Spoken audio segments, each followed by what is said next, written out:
গোলাম পরওয়ার, আপনারা তার নাম শুনে থাকবেন, তাকে টিভিতে প্রায়ই দেখা যায়। তিনি জামায়াতের সেক্রেটারি জেনারেল।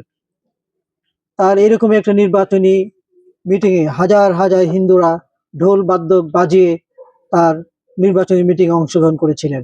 আমরা দেখি নাই? টিভিতে আমরা লক্ষ্য করেছি, ইউটিউবে লক্ষ্য করেছি। আপনারা আরো লক্ষ্য করেছেন জামায়াত ইতিমধ্যে হিন্দু সম্প্রদায়ের একজনকে নমিনেশন দিয়েছে, দেখেন নাই? এগুলো কিসের প্রমাণ?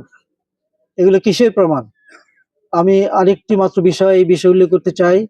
আল্লাহ তাআলা কোরআন শরীফে উল্লেখ করেছেন, ওয়ালা তাসুব্বুল্লাযীনা ইয়াদউনা মিন দুনিল্লাহ, তোমরা তাদের দেবদেবীকে, যাদের তারা উপাসনা করে, পূজা করে, তাদেরকে তোমরা গালি দিও না, অপমানজনক কথা বলো না। কার কথা? আল্লাহ তাআলার কথা। আমরা যারা মুসলমান, আমাদের কাছে আল্লাহর একটি কথাই শিরোধার্য, নাকি?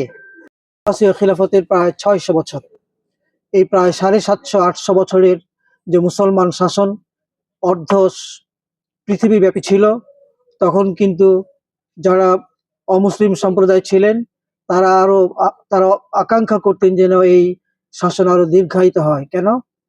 কারণ তাদের জান মাল, তাদের সম্পদ, তাদের মেয়েরা সব নিরাপদ ছিল।